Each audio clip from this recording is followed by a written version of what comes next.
Good evening and welcome to a cemetery somewhere in Wales. That's as good as you're going to get because I've looked at the name and there's no way I'm going to be able to pronounce it. But we are here today to look for the final resting place of two young girls that sadly had their lives taken from them. And the names were Freda Burnell and Florence Little.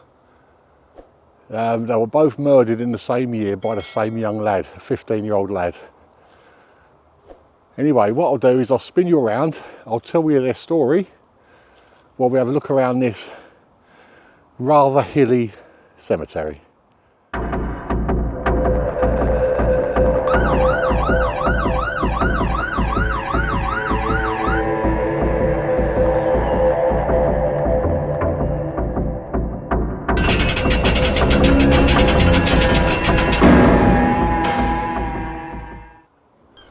Harold Jones was born in the Welsh collier town of Abertillery, Monmouthshire, in January 1906, the eldest of four children born into a poor family.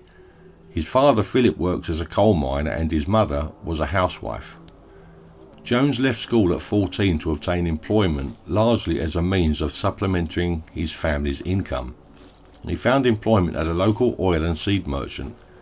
Here he was found to be a punctual and trustworthy employee who was both capable of managing the shop without help and popular with the customers.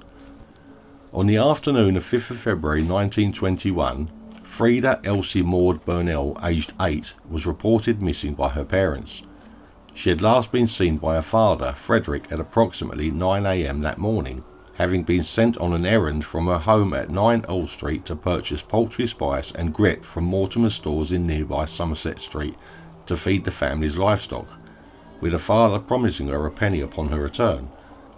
When Freda had not returned home after an hour, her frantic parents began making inquiries, including at the store she had been sent to visit.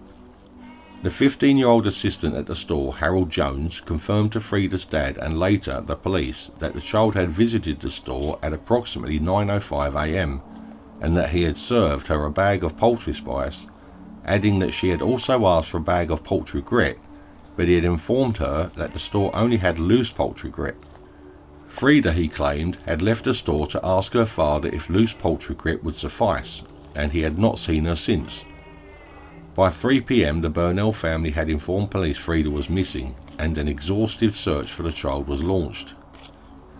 The following morning, Freda's body was found by a collier concealed in a sack in an alleyway just 300 yards from Mortimer's stores. Her cause of death was certified as being a combination of blunt trauma to her head and strangulation, evident by a cord still tied around her neck, with the time of death having been between 9:30 a.m. and 1 p.m. on the date of her disappearance. In addition, Freda had been gagged, her elbows had been tied behind her back, and her ankles were knotted together. An attempt had also been made to rape the child. A witness came forward to say that they had heard child screams coming from a shed belonging to Mortimer's stores on the morning of Freda's disappearance.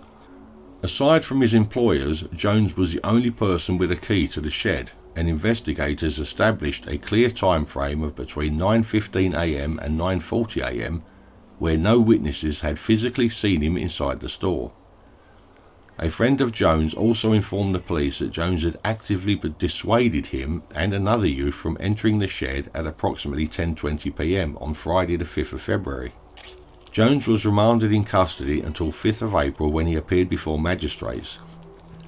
Despite the evidence presented at his trial clearly indicating that Freda had most likely been killed in the shed belonging to Jones's employers, and only Harold and Mortimer family having access to the key, after deliberating for over 5 hours, the jury found Jones not guilty of the murder, returning a unanimous verdict of murder by a person or persons unknown.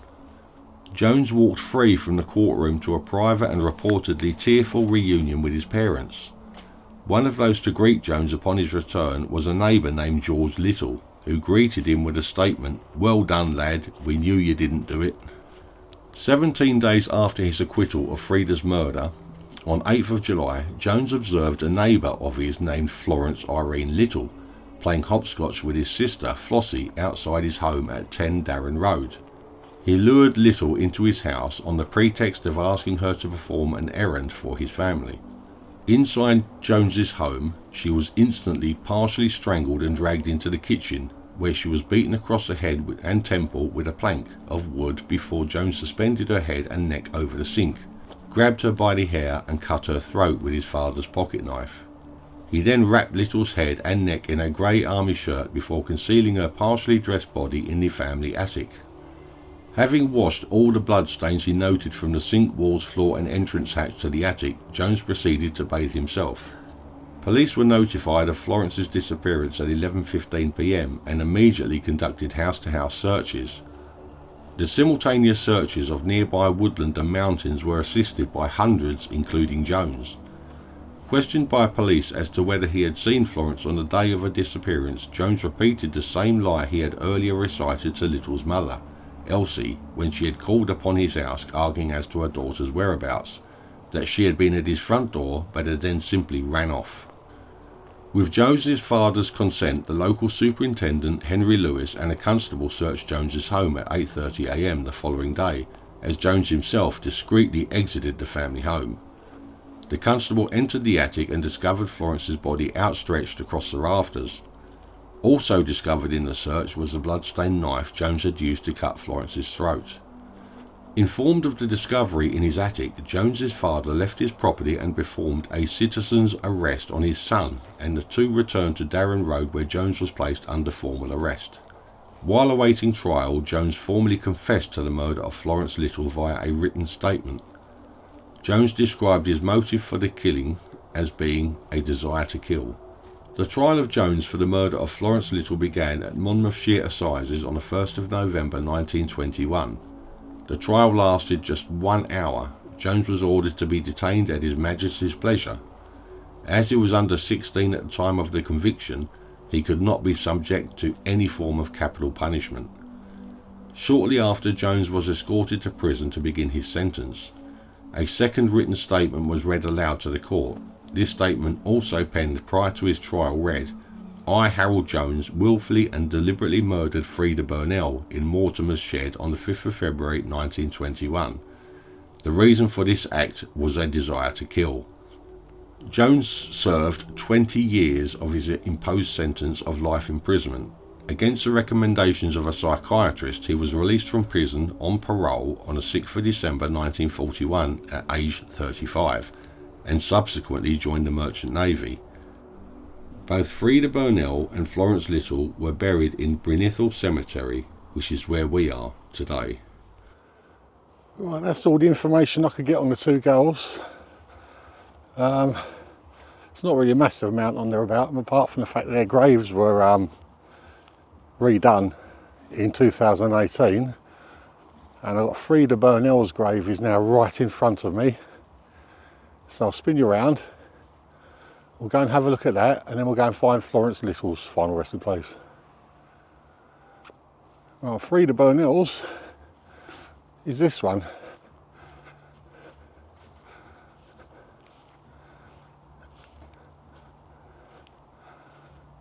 And as you can see what it says at the end here, restored by public subscription, August 2018.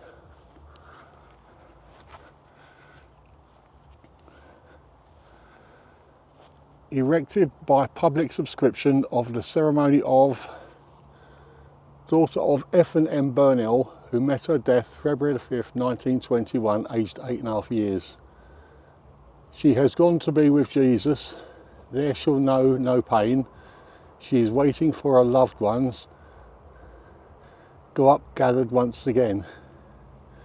Also in memory of Freda's twin sisters, Susan and Maud Burnell, who died in Teignmouth, Devon, on the 1st of April 1904, aged 5 minutes. Aged 5 minutes. Also her brother, George Frederick Burnell, who died in Abertillery on the 22nd of July 1911, aged 6 months. There will be a resurrection of both the righteous and the unrighteous. And if you look there, there's a photograph of her as well.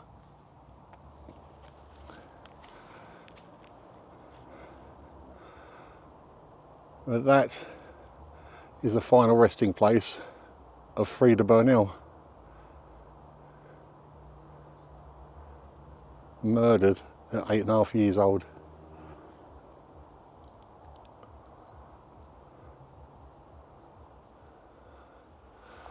Right, let's go and find Florence Little's final resting place now. But you heard about I mean, obviously I told you a story of them. It's terrible, but I didn't realise that they had 3 other children that died. 6 months was the oldest. That is terrible.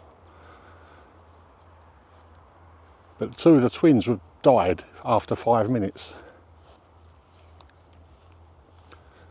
Imagine that. You have a daughter murdered, you have another one die 6 months, and you have a pair of twins that both die after 5 minutes.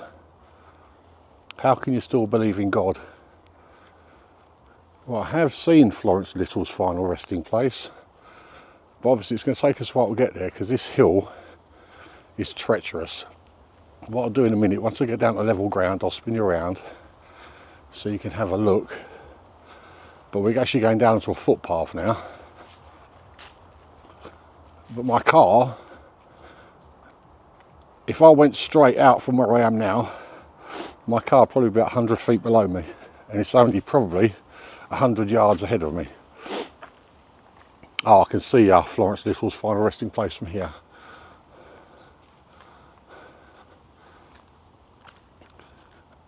Right, it's just up here off this path. Now this one's totally different, but again it was redone by the local community, which I think is a lovely thing to do considering they died in 1921, these 2 girls. I mean, look at this stunning view though out here into the valley.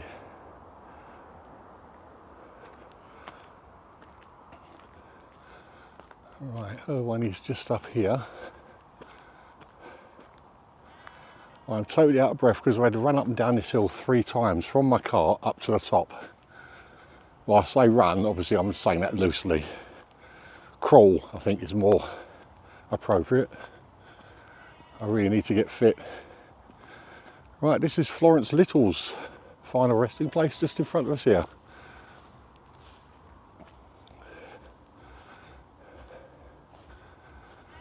All right, again, erected as a tribute of sympathy by the townspeople of Abertillery.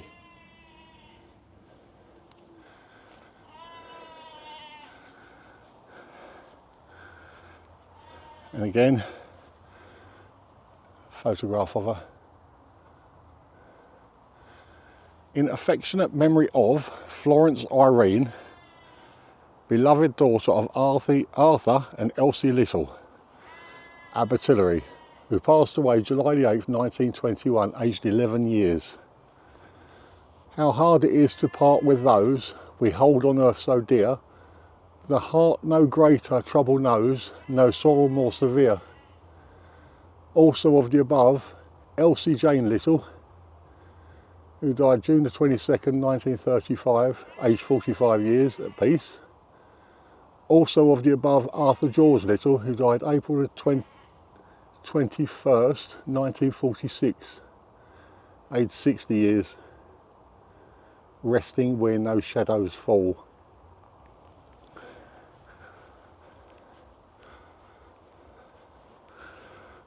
But that is the final resting place of Florence Little.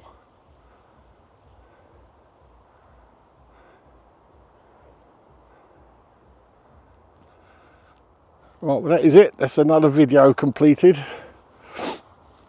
Another sad one, I'm afraid. I've got quite a few sad ones that I've had to do, which I've been putting off doing. But I've got a couple to do in Wales while I'm here, so I'm going to head off and do them. But I probably won't do that till tomorrow. But I hope you enjoyed the video. I've sweated absolute gallons to make it. Oh God, this is treacherous. Yeah, so if you enjoyed the video, please leave it a thumbs up. And if you haven't already, then maybe consider subscribing. And if you do subscribe, don't forget to hit that notification bell. That way you will be notified whenever I upload a new video. But thank you everyone for watching. I really do appreciate it. I'll see you on the next one, wherever I am. So bye bye for now.